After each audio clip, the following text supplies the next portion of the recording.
আসসালামু আলাইকুম। এটিএন বাংলা সংবাদে সবাইকে স্বাগত জানাচ্ছি নাবিলা রহমান। শুরুতেই বিআরবি কেবলস সংবাদ শিরোনাম।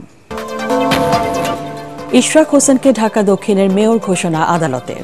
ভোট কারচুপির দায়ে তাপসের ফলাফল বাতিল, দলীয় সিদ্ধান্ত পেলে শপথ নেবেন। দুর্নীতি নিপীড়নের বিরুদ্ধে বাংলাদেশের মানুষ ঐক্যবদ্ধ, চীনে বিএফএ সম্মেলনে প্রধান উপদেষ্টা। সমৃদ্ধ এশিয়া গড়তে সুস্পষ্ট রোডম্যাপ দেওয়ার আহ্বান। কাল থেকে 9 দিনের ঈদের ছুটিতে দেশ। অনাকাঙ্ক্ষিত ঘটনা এড়াতে 24 ঘণ্টায় সতর্ক থাকবে আইন শৃঙ্খলা বাহিনী। মহাসড়কের নিরাপত্তায় বিশেষ টহল। প্রিয়জনদের সাথে ঈদ করতে ঢাকা ছাড়ছে ঘরমুখো মানুষ। ভোগান্তি না থাকায় খুশি যাত্রীরা। শেষ কর্মদিবসে ব্যাংকগুলোতে গ্রাহকদের উপচে পড়া ভিড়। শুনছিলেন বিআরবি কেবলস সংবাদ শিরোনাম, এবার বিস্তারিত। দীর্ঘ 5 বছরের আইনি লড়াইয়ে জিতে ঢাকা দক্ষিণ সিটি কর্পোরেশনের মেয়র হতে যাচ্ছেন সাবেক মেয়র সাদেক হোসেন খোকার ছেলে বিএনপি নেতা ইশরাক হোসেন। ভোট কারচুপির অভিযোগে মেয়র পদে শেখ ফজলে নূর তাপসের ফলাফল বাতিল করে ইশরাককে মেয়র ঘোষণা করে রায় দিয়েছে নির্বাচনী ট্রাইব্যুনাল। এই খবরে আনন্দে মেতে ওঠে তার সমর্থক ও বিএনপি নেতাকর্মীরা। দলের সিদ্ধান্ত পেলেই মেয়র হিসেবে শপথ নেবেন বলে জানিয়েছেন ইশরাক হোসেন। আরও জানাচ্ছেন আনান তাসিন রি। দলের নেতাকর্মী ও সমর্থকদের এই উল্লাস বিএনপির নেতা ইশরাক হোসেনের ঢাকা দক্ষিণের মেয়র নির্বাচিত হওয়ার। অনিয়ম, দুর্নীতি ও অগ্রহণযোগ্যতার অভিযোগে ডিএসসিসি নির্বাচন ও ফলাফল বাতিল চেয়ে 2020 সালের 3রা মার্চ মামলা করেছিলেন বিএনপির মেয়র প্রার্থী ইশরাক হোসেন। মামলায় তখনকার প্রধান নির্বাচন commissioner KM Nurul Huda, returning কর্মকর্তা আব্দুল বাতেন ও দক্ষিণ সিটির মেয়র শেখ ফজলে নূর তাপস সহ মোট 8 জনকে বিবাদী করা হয়। বৃহস্পতিবার ইশরাক হোসেনের পক্ষে রায় দেন আদালত। আদালত আমাদের সকল বক্তব্য শুনেছেন, আমাদের 6 জন সাক্ষী দিয়েছেন, বাদী সাক্ষী দিয়েছেন এবং এই নির্বাচনে যে একটি ত্রুটিপূর্ণ নির্বাচন ছিল, ইভিএম জালিয়াতি ছিল, ভোট ডাকাতি ছিল এবং সর্বশেষ একতরফাভাবে আমাদের সকল অভিযোগগুলোকে অস্বীকার করে যেভাবে একতরফা রায় দিয়েছে, সেই রায়কে যে আমরা চ্যালেঞ্জ করেছি সেটা আজকে আমরা সন্দেহাতীতভাবে আজকে বিজ্ঞ আদালতে আমরা প্রমাণ করতে পেরেছি। রায়ে সন্তোষ প্রকাশ করে ইশরাক হোসেন বলেন, আদালতের মাধ্যমে ন্যায় বিচার প্রতিষ্ঠিত হয়েছে। জানান মেয়র হিসেবে শপথ নেওয়ার বিষয়ে সিদ্ধান্ত নেবে তার দল। আজকে আমরা ন্যায় বিচার পেয়েছি, এটাই হলো আজকের মূল আমাদের বিষয়। এখানে আমি মেয়র হতে পারবো বা আমি মেয়র পদে শপথ গ্রহণ করব কিনা সেটা সম্পূর্ণ দলীয় বিষয়। সারা বাংলাদেশের কাছে, জাতির কাছে দিন দুপুরে আপনারা দেখেছেন ডাকাতি হয়েছে। গত বছরের 5ই আগস্ট ছাত্র জনতার গণ অভ্যুত্থানে শেখ হাসিনার সরকারের পতনের পর ঢাকার 2 সিটি কর্পোরেশনের মেয়র পদ থেকে শেখ ফজলে নূর তাপস ও আতিকুল ইসলামকে বহিষ্কার করা হয়। আনান তাসিন রি, এটিএন বাংলা, ঢাকা। দুর্নীতি ও নিপীড়নের বিরুদ্ধে বাংলাদেশের মানুষ ঐক্যবদ্ধ বলে জানিয়েছেন প্রধান উপদেষ্টা ডক্টর মোহাম্মদ ইউনূস। চীনের হাইনান প্রদেশে বিএফএ সম্মেলনে দেয়া বক্তব্যে তিনি বলেন, তরুণরা দৃঢ় সংকল্পের মাধ্যমে ভবিষ্যৎ পুনর্নির্মাণ করছে। আঞ্চলিক সম্মেলনে প্রধান উপদেষ্টা বলেন, ভূ রাজনৈতিক উত্তেজনা ক্রমশ বাড়ছে, বেড়েই চলেছে ঋণের বোঝা। একই সাথে মানবিক সংকট ও জলবায়ু পরিবর্তন ভয়াবহ রূপ নিচ্ছে।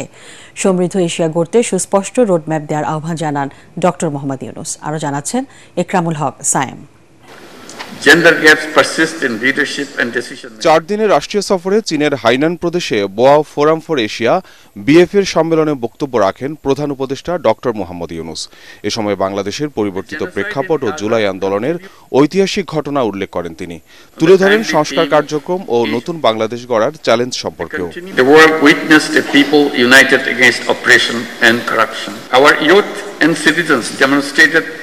Exceptional resolve and strength to redefine the future of Bangladesh. To restore public trust, we have initiated critical reforms. As we build a new Bangladesh, we face multiple challenges which are shared by other Asian countries. In particular, global financial market instability, political uncertainties, diplomatic tensions, and trade disruptions. ভূরাজনৈতিক উত্তেজনা ও ফিলিস্তিন সহ বিভিন্ন দেশে মানবিক সংকটে উদ্বেগ জানান প্রধান উপদেষ্টা। একই সাথে সম্মেলনে জলবায়ুর বিরূপ প্রভাব মোকাবিলায় অনুদান ভিত্তিক অর্থায়ন চায় Bangladesh. We must create a world of 3 zeros: zero net carbon emission, zero wealth concentration, and zero unemployment. মিয়ানমারের অস্থিতিশীলতাকে আঞ্চলিক হুমকি উল্লেখ করে বাংলাদেশে আশ্রয় নেওয়া রোহিঙ্গাদের নিরাপদে নিজ দেশে প্রত্যাবাসনে এশিয়ার নেতাদের সহযোগিতা চান প্রধান উপদেষ্টা। The protracted crisis in Myanmar threatens regional stability. For more than 7 years, Bangladesh has been hosting over 1.2 million forcibly displaced Rohingyas who are Myanmar nationals. We continue to bear significant social, economic, and environmental costs. The UN Secretary General recently visited the camps in solidarity. While global efforts are drastically shrinking but continuing, Asian leaders must come together to ensure their safe and dignified repatriation to their home country, Myanmar. সম্মেলনের ফাঁকে বোয়া forum for Asia, বিএফ-এর chairman এবং জাতিসংঘের সাবেক মহাসচিব বান Ki Moon সহ বিভিন্ন সংস্থার প্রধানদের সাথে বৈঠক করেন প্রধান উপদেষ্টা। বৈঠক করেন চীনের এক্সপোর্ট ইম্পোর্ট ব্যাংকের চেয়ারম্যান চেন হুয়াইউর সাথে। এ সময় তিনি বাংলাদেশের চীনা উৎপাদন কেন্দ্র গড়ে তুলতে সহায়তার আশ্বাস দেন প্রধান উপদেষ্টাকে। ইকরামুল হক সায়েম, এটিএন বাংলা, ঢাকা। কাল থেকে টানা 9 দিনের ঈদের ছুটিতে দেশ। এই সময় যে কোনো অনাকাঙ্ক্ষিত ঘটনা এড়াতে সতর্ক থাকবে আইন শৃঙ্খলা রক্ষাকারী বাহিনী। 24 ঘন্টায় সজাগ থাকবে তারা। স্বরাষ্ট্র সচিব জানান, মহাসড়কে নিরাপত্তায় বিশেষ টহল জোরদার করা হবে। ঈদের দীর্ঘ ছুটি থাকলেও অর্থনীতিতে স্থবিরতা নামবে না বলে দাবি অর্থ উপদেষ্টার। রিপোর্ট মাহবুব কবির চপলের। ঈদে 9 দিনের ছুটি বাড়তি আনন্দ যোগ করেছে সরকারি চাকরিজীবীদের। এতে স্বস্তি নিয়ে বাড়ি ফিরতে শুরু করেছেন ঘরমুখো মানুষ। তবে কিছুটা অস্বস্তি আছে ফাঁকা ঢাকার বাসাবাড়ির নিরাপত্তা নিয়ে। সেই শঙ্কা দূর করবার আশ্বাস দিলেন স্বরাষ্ট্র সচিব।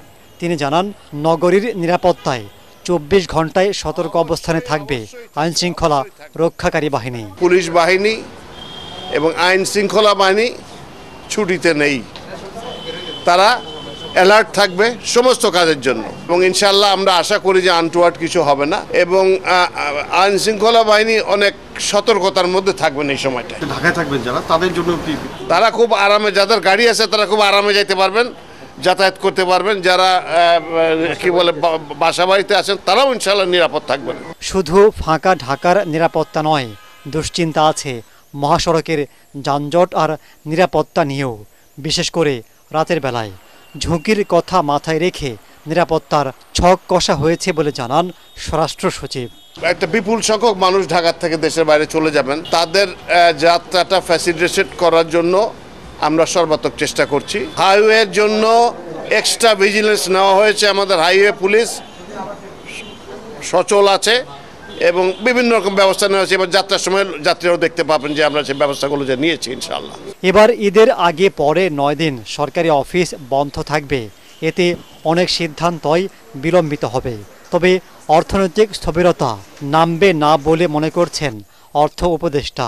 তিনি জানান, বেশিরভাগ উপদেষ্টাই ঢাকায় থাকবেন। উপদেষ্টা মন্ত্রীর সদস্য বেশিরভাগ আমরা ঢাকা থাকবো, তার কথা হয়েছে। তার কারণে সেই বন্ধের মধ্যে আমরা দপ্তরে মিটিং করবো। আর সচিব যদি বাইরে যায়ও, দেশে থাকলে তো অসুবিধা নয়, বিদেশে গেলে আমরা জুমের মধ্যে মিটিং করি। সেটা আমি ওয়ার্ল্ড ব্যাংকে থাকতে ওগুলো অনেকগুলো মিটিং। না না না, এদিকে ঈদের আগে শেষ কর্মদিবসে অনেকটা ঢিলে ঢালা ভাব ছিল সরকারি অফিসগুলোতে।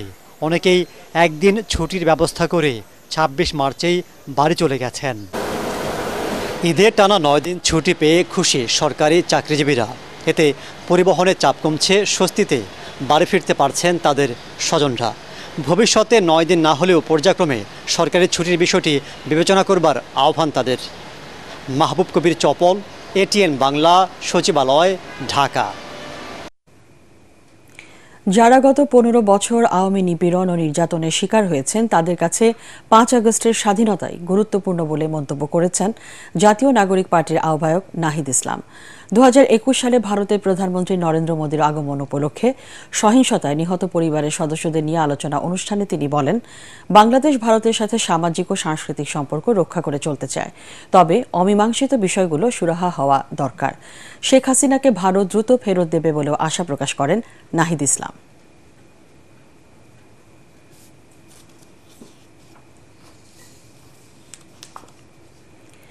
ঈদের আগে শেষ কর্মদিবস হওয়ায় ব্যাংকগুলোতে ছিল গ্রাহকদের উপচে পড়া ভিড়। তবে শুক্র ও শনিবার বিশেষ ব্যবস্থায় সীমিত সময়ের জন্য খোলা থাকবে শিল্পাঞ্চলের কিছু শাখা। সচল থাকবে এটিএম বুথ, অনলাইন ও মোবাইল ব্যাংকিং সেবাও।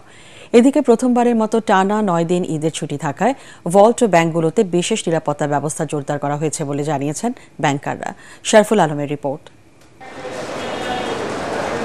শুক্রবার থেকে শুরু হচ্ছে ঈদের ছুটি। টানা বন্ধের কারণে শেষ কর্মদিবসে ভিড় বাড়ে ব্যাংক পাড়ায়। এদিন টাকা জমা দেওয়ার চেয়ে উত্তোলনের হারই বেশি ছিল। নগদ টাকা, প্রবাসী আয়, সঞ্চয়পত্র ভাঙানো, মুনাফা উত্তোলন সহ সব ধরনের ব্যাংকিং কার্যক্রমে ব্যস্ত ছিলেন গ্রাহকরা। এই জন্য ব্যাংকগুলো আগে থেকেই প্রয়োজনীয় প্রস্তুতিও নিয়ে রেখেছে। টাকা পয়সা শর্ট পড়ে গেছে তো এই জন্য একটু লেনদেন করতে আসছিলাম আর কি। আমরা লাইন ধরে অনেকক্ষণ ধরে অপেক্ষা করতেছি, টাকা উঠাতে পারবো, এই যেতে আমরা খুশি। নগদ এখন মানুষের যে ডিপোজিটগুলো থাকে সেখান থেকে সেভিংস কারেন্ট সব থেকেই মানুষ নগদ ট্রানজ্যাকশন তুলছে, বিশেষ করে তার সঞ্চয় টাকাটা আছে সেখান থেকে তুলছে। নতুন করে বেতন ভাতা বোনাসগুলো আসছে সেগুলো তুলছে, রেমিটেন্সের টাকা যার যেখান থেকে মানে ফ্লো আসছে সেইভাবে তো মানুষ উইথড্রলটা নিচ্ছে। এবারেই প্রথমবারের মতো টানা ছুটিতে যাচ্ছেন কর্মকর্তারা। 9 দিনের বন্ধে ব্যাংকের শাখা বন্ধ থাকবে, তবে সচল থাকবে এটিএম বুথ, মোবাইল ব্যাংকিং সহ সব ধরনের অনলাইন লেনদেন। ব্যাংকগুলো বন্ধের কারণে শাখা থেকে প্রধান কার্যালয় পর্যন্ত আর্থিক প্রতিষ্ঠানগুলোতে অতিরিক্ত নিরাপত্তা ব্যবস্থা জোরদার করেছে ব্যাংক কর্তৃপক্ষ। লম্বা সময়টাতে যাতে ওখানে নিরাপত্তা ব্যবস্থা পর্যাপ্ত থাকে, যারা নিরাপত্তা কর্মীরা আছে তারা থাকে। আপনি জানেন আমাদের ব্রাঞ্চ পর্যায়ে ম্যানেজার, সেকেন্ড অফিসার এবং ক্যাশিয়ার এই 3 জন চাবি হোল্ড করে। তো আমরা নির্দেশনা দিয়েছি 3 জনের মধ্যে একসাথে যেন কেউ মানে কর্মস্থল ত্যাগ না করে। নিকটস্থ থানায় কথা বলা আছে, তাদের মানে আমাদের ব্যাংকের মানে কি পজিশন কি অবস্থা আছে বলা আছে, এবং ব্রাঞ্চগুলোকে নির্দেশনা দেওয়া হয়েছে তাদের যেন ক্যাশ মানিটা যতটা সম্ভব কম রাখে। এদিকে শিল্পাঞ্চলগুলোতে শুক্রবার ও শনিবার সীমিত পরিসরে লেনদেন হবে। ছুটি শেষে ব্যাংক খুলবে 6 এপ্রিল। শরফুল আলম, এটিএন বাংলা, ঢাকা।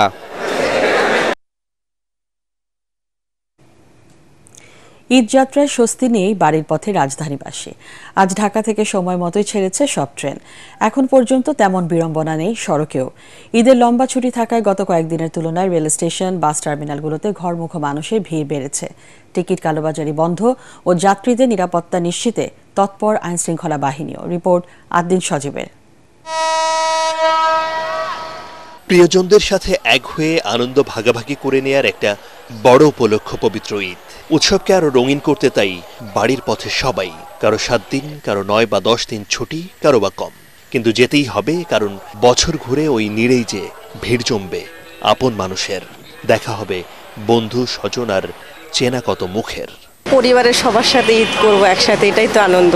সে জার্নিটা যদি কষ্টও হয় তবুও কিছু মনে হয় না। নিজের কাছের মানুষদের সাথে ঈদ কাটানোর জন্যই আসলে মূলত যাওয়া, এইটা তো না গেলে আসলে মিস করব। বিশেষ করে বাবা মার জন্য বাড়িতে যাওয়া, কষ্ট হলেও প্রিয়জনদের মুখ দেখা এটাই সাধ্য। টিকিট পেতে কিছুটা অনিশ্চয়তা থাকলেও এবার ঈদের আনন্দ বাড়িয়েছে স্বস্তির ট্রেন যাত্রা। এখনো চোখে পড়েনি মানুষের গাদাগাদি। 24 থেকে 27 মার্চ তেমন একটা শিডিউল বিপর্যয় নেই। অস্বস্তিকর এখনো তেমন কোনো বুঝতে পারিনি। 7-8 দিনের ছুটি আমাদের ভালোই লাগছে। বাসার সাথে ঈদ করার মতো তো আনন্দদায়ক কিছু হইতে পারে না। সবসময় তো থাকেই ঢাকাতে, এর জন্য ঈদের সময় ওনাদের সাথে ঈদ কাটানোর জন্য গ্রামে যাচ্ছি। কালোবাজির অভিযোগে এদিন কয়েকজনকে আটক করেছে র্যাব। অবৈধ উপায়ে বা বিনা টিকিটে যাত্রা বন্ধেও কঠোর রেল প্রশাসন। সাধারণ যাত্রীদের যে স্বস্তি এখনো পর্যন্ত দেখা যাচ্ছে, সেটা শেষ পর্যন্ত কতটা থাকবে তা বলে দিবে আগামীতে কি হতে যাচ্ছে। তবে সবাই প্রত্যাশা করেন যে ট্রেনের যে ধারাবাহিকতা রক্ষায় চেকপোস্ট এবং অন্যান্য উদ্যোগ নেওয়া হয়েছে তার বাস্তবায়ন যেন যথাযথভাবে করে রেল কর্তৃপক্ষ, সেদিকেই সবার তাগিদ। যাত্রীর চাপ বেড়েছে বাস টার্মিনালগুলোতেও। সড়ক মহাসড়ক এবার আগের তুলনায় ভালো, তাই তেমন কোনো জট বাঁধেনি সড়ক পথেও। এবারও আছে ভাড়া নিয়ে কিছু অভিযোগ। আইনশৃঙ্খলা বাহিনীও সতর্ক, নিরাপদে বাড়ি ফিরতে পেরে খুশি যাত্রীরা। শ্বশুর বাড়ি যেহেতু ঈদ করা হয়, শ্বশুর শাশুড়ি ননদ দেবর সবাই মিলে একটা অন্যরকম মজা থাকে। আপ অ্যান্ড ডাউন ব্যবসা হয়, তখন কিছু কম নেই, এই জন্য প্যাসেঞ্জার মনে করে যে এখন তো 650 গেলাম, পরে আবার 750 হয়ে গেল, কিন্তু যাওয়া আসা খরচ এভারেজ করতে গেলে দেখা যাচ্ছে এখনই বরঞ্চ লস হয়। ট্রেনের শিডিউল বিপর্যয় আর সড়কে তীব্র যানজটের পুরনো দিনের ঈদযাত্রার অস্বস্তির খবর এখন যেন কেবলই অতীত। আদ্দিন সজীব, এটিএন বাংলা, ঢাকা। চলছে শেষ মুহূর্তের কেনাকাটার ব্যস্ততা। পছন্দ অনুযায়ী কম দামে পণ্য কিনতে ক্রেতারা ভিড় করছেন রাজধানীর নিউ মার্কেটে। তবে ক্রেতার সমাগম থাকলেও বেচাকেনা তুলনামূলক কম বলে জানিয়েছেন বিক্রেতারা।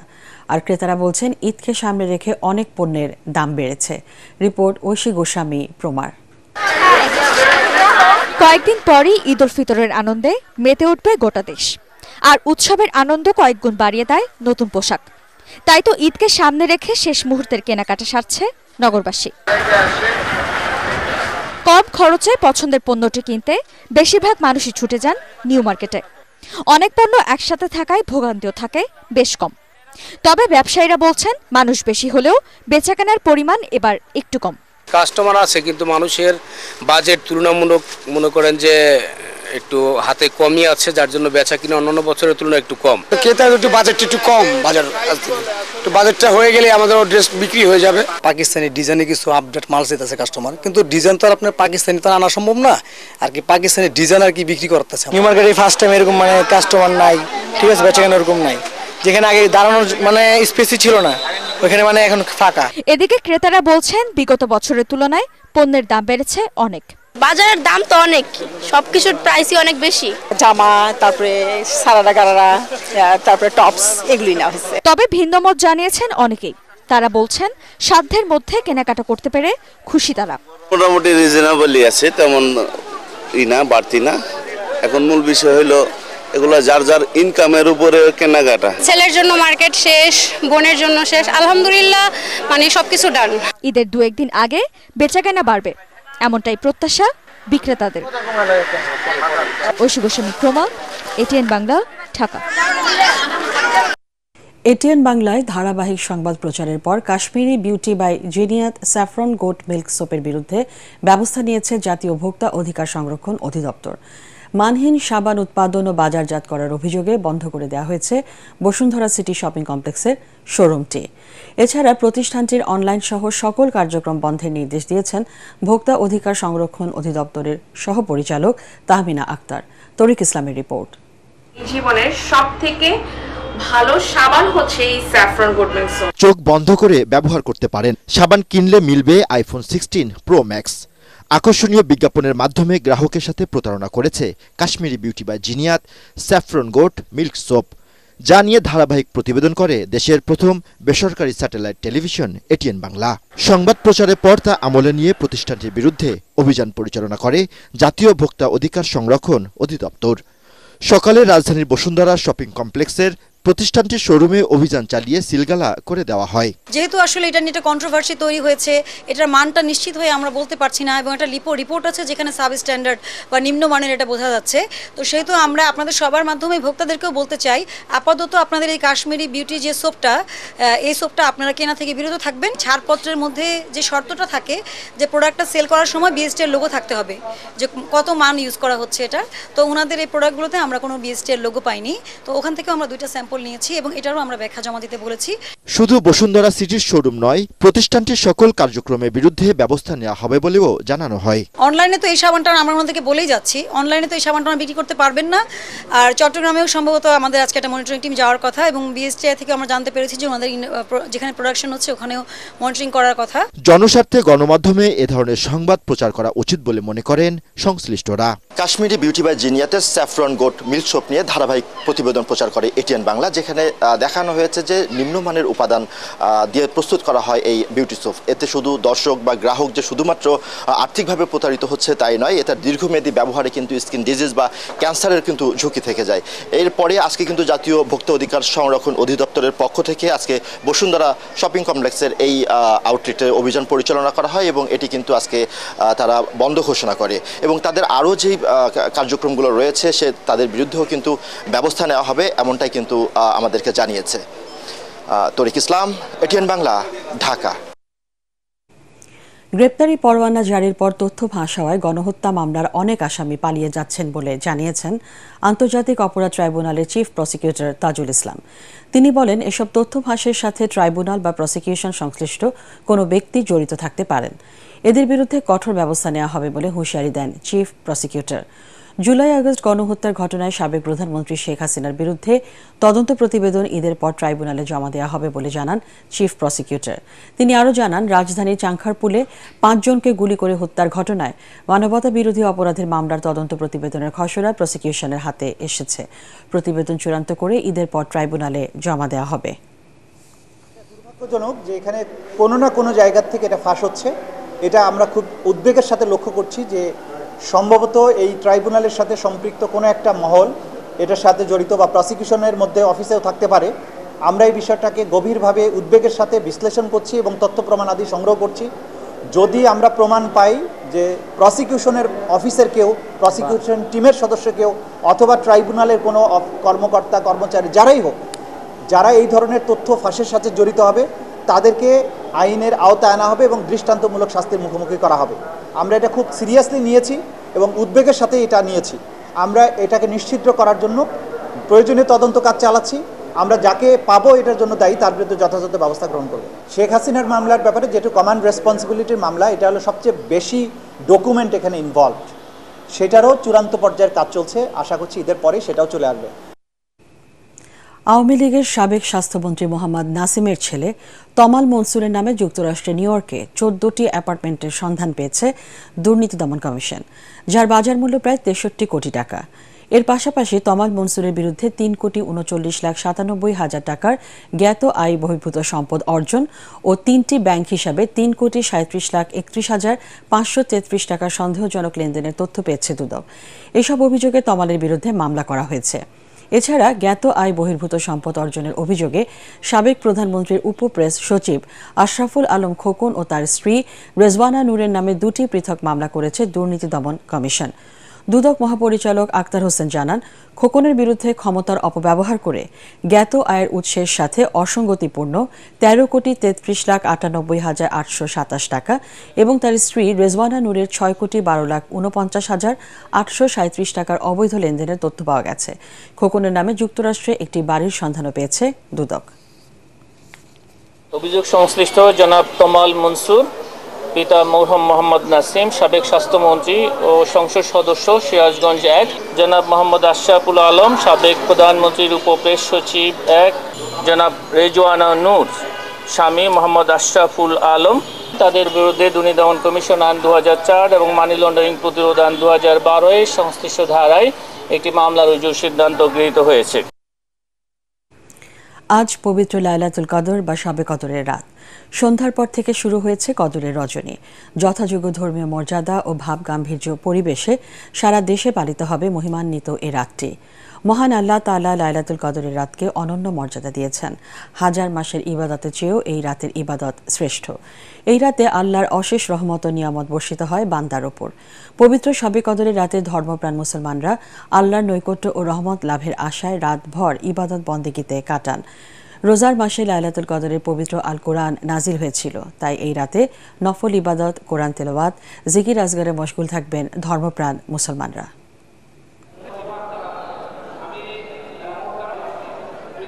অসাম্প্রদায়িকতার অনন্য দৃষ্টান্ত বাংলাদেশ। এটি অব্যাহত রেখে সব ধরনের প্রতিকূলতা মোকাবেলা করার আহ্বান জানিয়েছেন বিএনপির সিনিয়র যুগ্ম মহাসচিব রুহুল কবির রিজভী। রাজধানীর সবুজবাগে ধর্মরাজিক বৌদ্ধ মহাবিহারে জাতীয়তাবাদী বৌদ্ধ ফোরামের উদ্যোগে ইফতার বিতরণ অনুষ্ঠানে তিনি বলেন, অহিংস ও শান্তির পথ অনুসরণ করে বর্তমান পরিস্থিতিতে সবাইকে দেশ গড়ার কাজে আত্মনিয়োগ করতে হবে। অশুভ শক্তির বিরুদ্ধে সবাইকে সতর্ক থাকার আহ্বান জানান রিজভী। এ সময় বিএনপির যুগ্ম মহাসচিব অ্যাডভোকেট আব্দুস সালাম আজাদ সহ মহিলা বিষয়ক সম্পাদক আফরোজা আব্বাস উপস্থিত ছিলেন।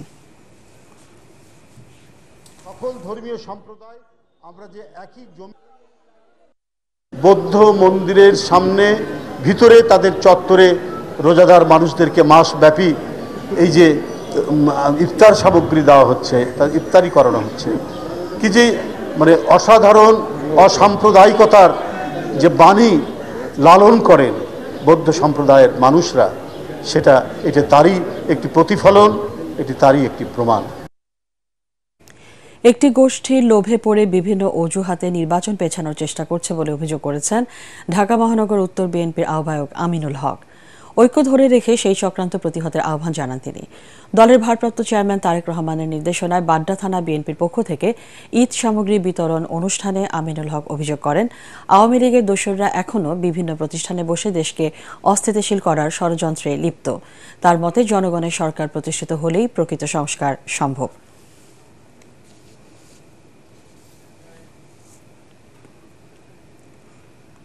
ব্যতিক্রম ধর্মী আয়োজনের মধ্য দিয়ে যশোরে মহান স্বাধীনতা দিবস পালন করল আদ্দিন সকিনা মেডিকেল কলেজ হাসপাতাল। প্রতিষ্ঠানটির পক্ষ থেকে মুক্তেশ্বরী নদীতে মাছের পোনা অবমুক্ত করা হয়।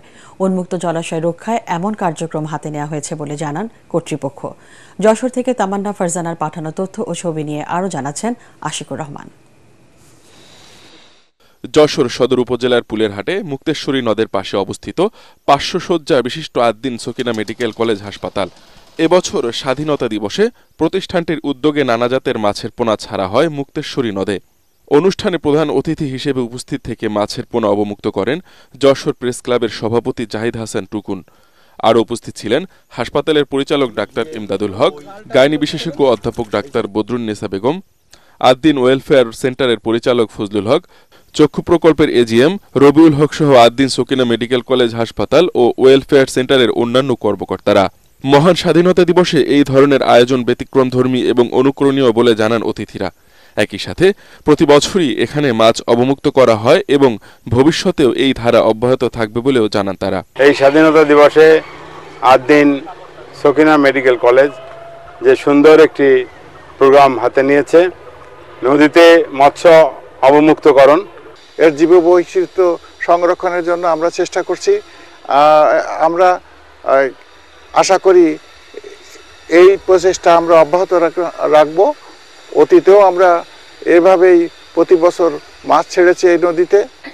নদী খনন এবং মাছের উপযুক্ত পরিবেশ তৈরি করা যাতে মাছ সহজে এখানে বৃদ্ধি হইতে পারে।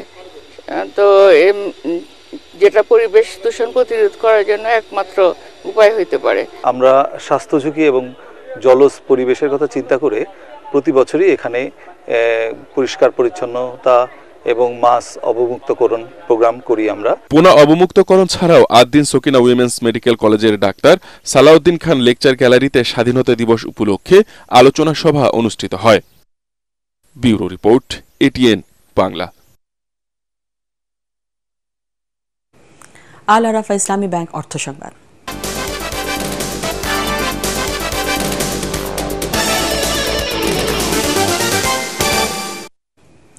পবিত্র রমজান মাস ও ঈদে জনসাধারণকে স্বস্তি দিতে সারা দেশে জোরালো অভিযান চালাচ্ছে জাতীয় ভোক্তা অধিকার সংরক্ষণ অধিদপ্তর। প্রায় 1700 অভিযানে 32,000-এরও বেশি প্রতিষ্ঠানকে 2.5 কোটি টাকা জরিমানা করা হয়েছে। সকালে সংবাদ সম্মেলনে এসব তথ্য জানায় ভোক্তা অধিকার সংরক্ষণ অধিদপ্তর। সরকারি কর্মচারী হিসাবে জনগণের সম্পদের প্রতি অধিকতর দায়বদ্ধতা নিয়ে আমাদের কাজ করা উচিত এবং আমরা সেই চেতনা নিয়ে কাজ করে যাচ্ছি। এতে আপনাদেরও সহযোগিতার প্রয়োজন হবে। 1661টি অভিযান এবং 3250টি প্রতিষ্ঠানকে জরিমানা করতে হয়েছে, যার পরিমাণ 2.87 কোটি টাকার মতো। যশোর সরকারি মুরগি প্রজনন ও উন্নয়ন খামারে বার্ড ফ্লু বা এভিয়ান ইনফ্লুয়েঞ্জার সংক্রমণ ধরা পড়েছে। তবে এ নিয়ে আতঙ্কিত হবার কোনো কারণ নেই বলে জানিয়েছেন জেলা প্রাণী সম্পদ কর্মকর্তা ডাক্তার রাশেদুল হক। তিনি বলেন, বার্ড ফ্লু শনাক্ত হওয়ার সাথে সাথে জেলার প্রতিটি খামারিকে সতর্ক করা হয়েছে। এছাড়া সীমান্ত এলাকা দিয়ে মুরগি বা এ জাতীয় কোনো প্রাণী যেন ঢুকতে না পারে সেজন্য সতর্কতা জারি করা হয়েছে। পার্টেক্স খেলার খবর।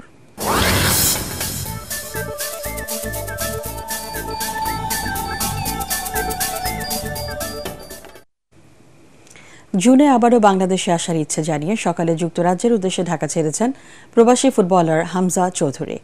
দৃষ্টিনন্দন ফুটবল শৈলী দিয়ে বাংলাদেশে ক্রীড়ামোদীদের মাতিয়ে গেলেন শেফিল্ড ইউনাইটেডের খেলা এই ফুটবলার। বাছাই পর্বে শিলংয়ে ভারতের সাথে ড্র করে গতকাল দেশে ফিরে আসে বাংলাদেশ ফুটবল দল। রাতটুকু ঢাকাতেই ছিলেন ইংল্যান্ড প্রিমিয়ার লিগে খেলা মিডফিল্ডার হামজা চৌধুরী। সকাল 10:45 বাংলাদেশ বিমানের ফ্লাইটে তিনি সিলেট হয়ে যুক্তরাজ্যে ফিরে যান। জাতীয় দলের খেলতে গত 17 মার্চ বাংলাদেশে আসেন হামজা। এশিয়ান কাপ বাছাই আগামী 10 জুন সিঙ্গাপুরের বিপক্ষে এবং 18 অক্টোবর ফিরতি লেগের ম্যাচে ভারতের বিপক্ষে ঢাকায় খেলার কথা রয়েছে ক্যাবরেরার দলের। সেই ম্যাচ সামনে রেখে আবারও বাংলাদেশে ফেরার কথা রয়েছে হামজা চৌধুরীর। Thanks. I can't put into words how much this has meant to me. Thank you. Inshallah, I'll be back in June. Make dua for my good health and my return, and inshallah, I'll see you all in June for another 2 big games. AFC নারী চ্যাম্পিয়নশিপের বাছাই পর্বে কঠিন গ্রুপে পড়েছে Bangladesh. C গ্রুপে সাবিনা আফিদাদের প্রতিপক্ষ Myanmar, Bahrain ও Turkmenistan. FIFA র্যাঙ্কিংয়ে মিয়ানমার ও বাহরাইন বাংলাদেশের চেয়ে এগিয়ে। মালয়েশিয়ার কুয়ালালামপুরে এএফসির সদর দপ্তরে নারী এশিয়ান কাপ বাছাইয়ের ড্র হয়। এশিয়ার 34টি দেশ 8 গ্রুপে ভাগ হয়ে প্রতিদ্বন্দ্বিতা করবে। গ্রুপ চ্যাম্পিয়নরা চূড়ান্ত পর্বে বর্তমান চ্যাম্পিয়ন চীন, দক্ষিণ কোরিয়া ও জাপানের মুখোমুখি হবে। আগামী 23 জুন থেকে 5 জুলাই হবে বাছাই পর্বের খেলা। বাছাই পর্ব সামনে রেখে 55 জন নারী ফুটবলারকে জাতীয় দলের ক্যাম্পে ডেকেছে বাফুফে। ঈদের পর আগামী 6 এপ্রিল শুরু হতে যাওয়া সেই ক্যাম্পে যোগ দেবেন বিদ্রোহী সব নারী ফুটবলারও। শেষ করার আগে বিআরবি কেবলস সংবাদ শিরোনাম জানিয়ে দিচ্ছি আরেকবার। ইশরাক হোসেনকে ঢাকা দক্ষিণের মেয়র ঘোষণা আদালতে। ভোট কারচুপির দায়ে তাপসের ফলাফল বাতিল, দলীয় সিদ্ধান্ত পেলে শপথ নেবেন।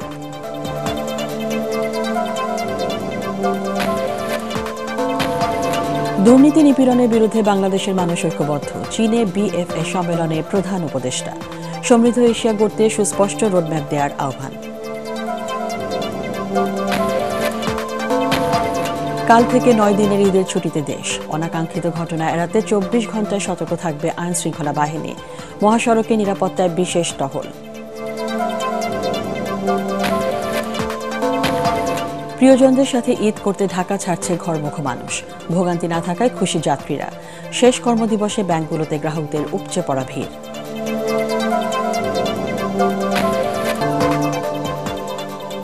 পরবর্তী সংবাদ দেখার আমন্ত্রণ জানিয়ে এখনকার মতো শেষ করছি। এটিএন বাংলা সংবাদ ইউটিউবে দেখতে ব্রাউজ করুন youtube/ATN Bangla News।